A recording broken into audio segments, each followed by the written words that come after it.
From the National Newsroom of the Canadian Press, I'm Rob Westgate. Despite a month-long reprieve, the dark shadow of Donald Trump's tariff threat still hangs over Canadian businesses and labor groups. Today, the federal government is spearheading a summit in Toronto to discuss the next steps and beyond.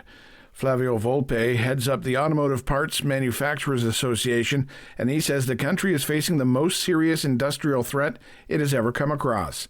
Volpe is also a member of Ottawa's newly created Advisory Council on Canada-U.S. Relations, which is hosting the event. He says it's crucial that today isn't just a photo op.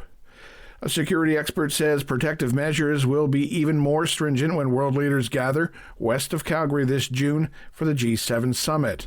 As an RCMP tactical troop team leader, Stephen Scott worked the 2002 G8 meeting, and he says the security measures are nothing new, especially with U.S. President Donald Trump expected to attend.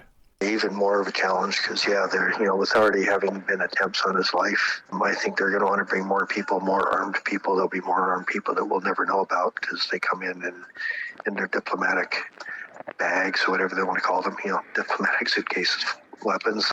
Summit venues in Kananaskis will be locked down from June 10th to the 18th, with entry restricted to authorized personnel, residents, and businesses, while some trails, day-use areas, and local businesses will be closed. Statistics Canada's job report for January is due out this morning. Economists are forecasting the unemployment rate inched higher again, following a small increase reported in December. RBC says business sentiment remains subdued as consumer demand has slowed and hiring intentions have fallen sharply. And of course, there is still that lingering threat of American tariffs on Canadian exports to the U.S.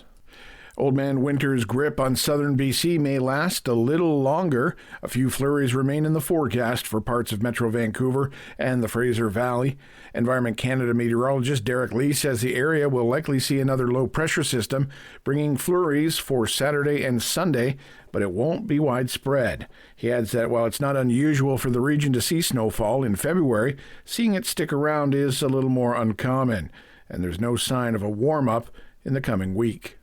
And finally, overseas, Iran's supreme leader says negotiations with the U.S. are not intelligent, wise, or honorable. The comments come after U.S. President Donald Trump floated the idea of nuclear talks with Tehran. Ayatollah Ali Khamenei also suggested that there should be no negotiations with such a government, but stopped short of issuing a direct order to engage with Washington. The 85-year-old Supreme Leader's remarks to Air Force officers in Tehran on Friday appeared to contradict his earlier comments that opened the door to talks. This is the Canadian Press. In sports, Thursday night NHL action saw the Toronto Maple Leafs beat the Seattle Kraken 3-1. Leaf goalie Anthony Stolarz made 26 saves in his first start since December 12th. The Colorado Avalanche doubled up with a 4-2 victory over the Calgary Flames. The Vancouver Canucks topped the San Jose Sharks 2-1, and the Tampa Bay Lightning shocked the Ottawa Senators 5-1. The NBA trade deadline has come and gone. The Toronto Raptors were busy picking up Brandon Ingram from the New Orleans Pelicans for Bruce Brown and Kelly Olynyk, as well as a pair of draft picks. The team also dealt Davion Mitchell to the Miami Heat for veteran forward P.J. Tucker, a draft pick in cash, and center James Wiseman, along with some cash, was acquired from Indiana. And finally, Calgary's Cavalry FC edged Mexico's club Universidad Nacional, nicknamed the Pumas, 2-1 in the opening leg of their CONCACAF Champions Cup first-round series. The return leg is on February 15th in Mexico City. From the Canadian Press, I'm Rob Westgate. Thanks for listening. Don't forget to follow and subscribe. For more of today's top stories, visit thecanadianpressnews.ca.